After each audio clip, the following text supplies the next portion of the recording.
Good afternoon. This is Akashvani and I am Valsa Williams with the Midday News.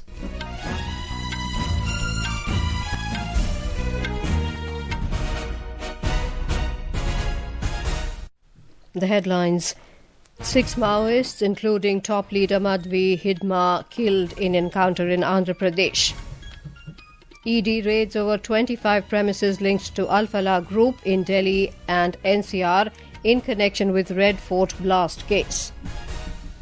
President Droupadi Murmu calls for efforts to ensure water security, confers 6th National Water Awards, Maharashtra secures first position. India calls upon developed countries to contribute more on concessional climate finance. Finance Minister Nirmala Sitharaman holds pre-budget consultation with capital market leaders. And the United Nations opposes death penalty to ousted Bangladesh Prime Minister Sheikh Hasina.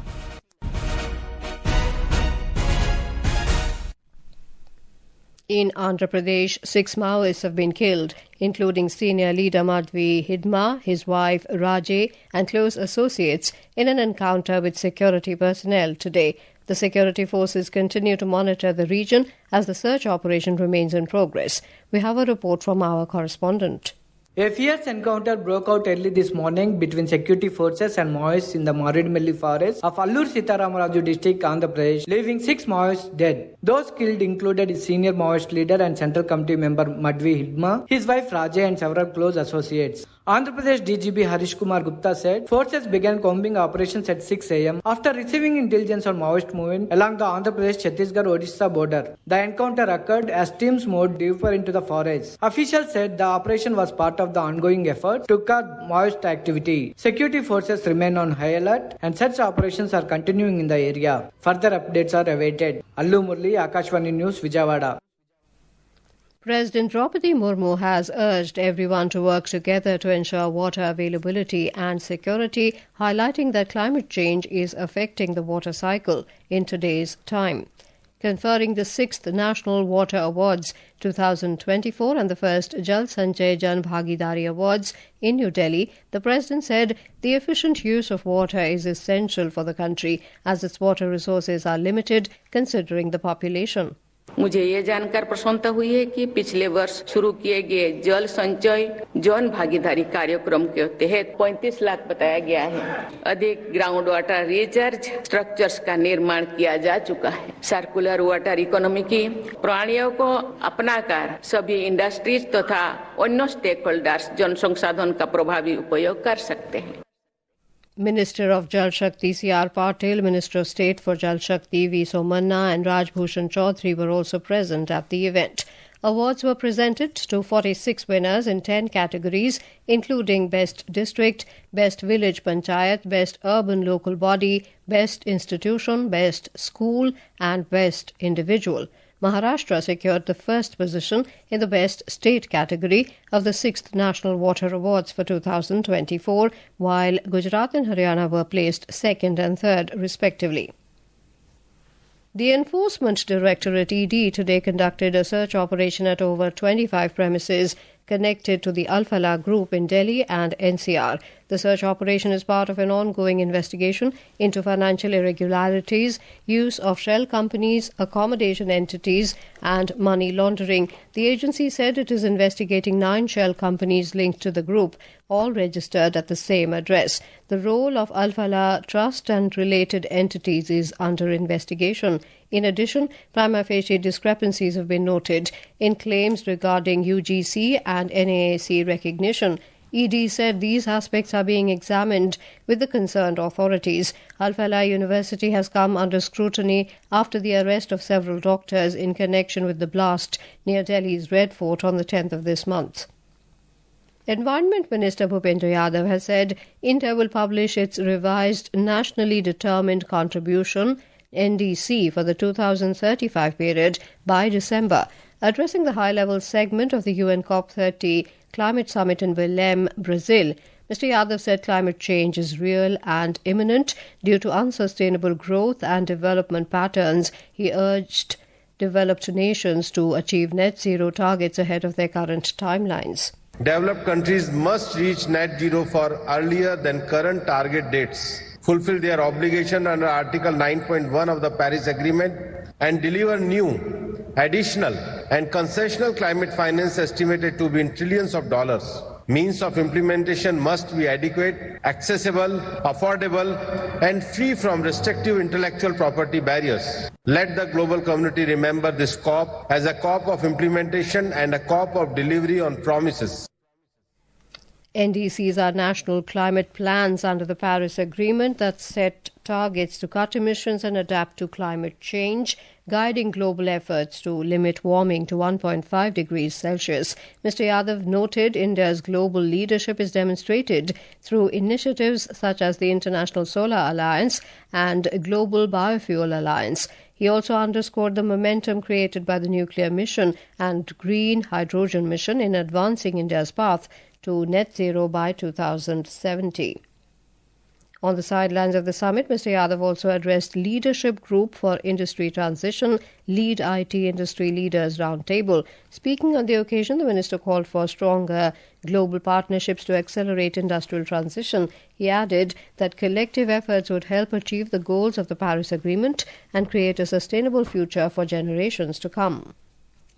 Commerce and Industry Minister Piyush Goyal has said India will play a leadership role in technology and innovation. Speaking at the curtain raiser of the FICCI's 98th Annual General Meeting in New Delhi, Mr. Goyal noted that the government is prioritizing innovation to achieve the goal of making India a developed nation by 2047. He emphasized the importance of collective effort to build a prosperous and developed country. Mr. Goyal added that equipping the workforce with right skills is crucial to this vision. The minister said India is currently the world's fourth largest economy and the next 2 years will be crucial in elevating the country to the third position. Mr. Goyal affirmed that India will neither bow to any pressure nor compromise on its national interests.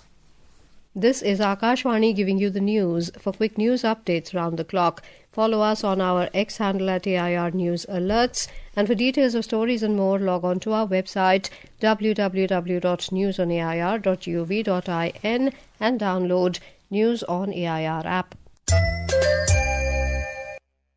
Welcome back to the Midday News. Union Finance Minister Nirmala Sitharaman today chaired the fourth pre-budget consultation with the stakeholders from the capital markets in connection with the forthcoming Union Budget 2026-27 in New Delhi. The meeting was also attended by Union Minister of State for Finance Pankaj Chaudhary, Secretary, Department of Economic Affairs and Chief Economic Advisor to the Government of India. The Finance Ministry conducts several pre-budget consultation meetings annually with experts, industry leaders, economists and state officials. The deliberations seek to ensure the Union Budget reflects diverse perspectives and addresses key economic priorities. The GST Bachat Utsav started on the 22nd of September this year with the reduction of goods and services tax on many items benefiting citizens across the country. Our correspondent brings a report on how the next generation GST reforms are boosting the economy of West Bengal. The new GST reforms are a major boost for West Bengal's artisans, farmers and small businesses. By reducing tax rates across key sectors, these reforms are making goods more affordable for consumers and strengthening the income base of local traders. The tea sector of the state, centered around Darjeeling and Kalimpong, sees benefits as the GST on processed tea has been reduced from 18% to 5%. Meanwhile, the jute industry, which employs over 2 lakh people in the state, also benefits as the GST on jute products has been reduced to 5%. Furthermore, traditional handicrafts such as Bankura terracotta now face 5% GST, improving their price competitiveness and preserving artisan livelihoods. With Samarth, Bhanu Pratap Singh, Akashvani News, Delhi. Prime Minister Narendra Modi will visit Andhra Pradesh and Tamil Nadu tomorrow. During his visit to Andhra Pradesh, Mr. Modi will visit the holy shrine and Mahasamadhi of Bhagwan Sri Satya Sai Baba in Puttaparthi and offer his obeisance. The Prime Minister will also participate in the centenary celebrations of Bhagwan Sri Sathya Sai Baba and will release a commemorative coin and a set of stamps honouring the life, teachings and enduring legacy of Bhagwan Sri Sathya Sai Baba. He is also scheduled to address the gathering during the programme. Later, the Prime Minister will travel to Coimbatore in Tamil Nadu and will inaugurate the South India Natural Farming Summit. During the programme, Mr. Modi will release the 21st instalment of PM Kisan, amounting to more than 18,000 crore rupees to support 9 crore farmers across the country. The Prime Minister will also address the gathering. In Bihar, newly elected MLAs of the NDA will meet in Patna tomorrow to elect their leader. 202 NDA MLAs belonging to 5 constituent parties, BJP, Janata Dal United, Lok Janshakti Party Ram Vilas, Hindustani Awam Morcha and Rashtriya Lok Morcha will participate in the meeting. Chief Minister Nitish Kumar is likely to be elected once again as leader of the NDA Legislature Party in Bihar. The leader of the NDA Legislature Party will then stake claim to form a new government in the state. Before this, BJP and JDU will elect their legislature party leaders in separate meetings. These meetings are also likely to take place tomorrow. Preparations for the swearing-in ceremony at Patna's historic Gandhi Maidan are being finalized. The ceremony will be held on Thursday. UN Secretary-General Antonio Guterres has opposed the death penalty imposed on ousted Bangladesh Prime Minister Sheikh Hasina in absentia by the country's court. During his daily media briefing, UN Human Rights High Commissioner Volker Turk's spokesperson Ravina Shamdasani, in a statement issued in Geneva, said such proceedings should unquestionably meet international standards of due process and fair trial when it is conducted in absentia with the possibility of death penalty. We were not privy to the conduct of this trial. We have consistently advocated for all accountability proceedings, especially on charges of international crimes, to unquestionably meet international standards of due process and fair trial. We also regret the imposition of the death penalty, which we oppose in all circumstances. The High Commissioner hopes Bangladesh will move forward with the comprehensive process of truth-telling, reparation and justice. Sheikh Hasina is currently living in exile. Alongside Ms. Hasina, Bangladesh's former Home Minister Asaduzzaman Khan Kamal was also sentenced to death in absentia in the case yesterday, while former Inspector General of Police Chaudhry Abdullah Al-Mamoon, who turned state witness, was sentenced to 5 years of imprisonment. The Amnesty International has condemned yesterday's decision of Bangladesh's International Crimes Tribunal to sentence former Prime Minister Sheikh Hasina, saying the ruling represents a grave miscarriage of justice. Amnesty International Secretary General Agnes Kalamach said that the verdict fails to deliver accountability for the victims of last year's violence and instead risks deepening Bangladesh's human rights crisis. The Indian Meteorological Department has forecast heavy rainfall over places in Andhra Pradesh, Kerala, Mahe, Puducherry, Karaikal and Tamil Nadu till the 23rd of this month. The weather agency has also predicted thunderstorm accompanied with lightning at isolated places of Andaman and Nicobar Islands today. Meanwhile, the air quality in Delhi and NCR continues to be in the very poor category. The air quality index AQI was recorded at 367 as of 1 p.m. today. Benchmark domestic equity indices, the Sensex and the Nifty, were trading moderately down in afternoon trade today. The Sensex dipped 37 points to 84,914, while the Nifty fell 40 points to 25,973 when reports last came in. Most sectoral indices were trading in the red, with realty, metal and IT leading the losses, while the banking sector bucked the trend. And now, before we end the bulletin, the headlines once again. 6 Maoists, including top leader Madvi Hidma, killed in encounter in Andhra Pradesh.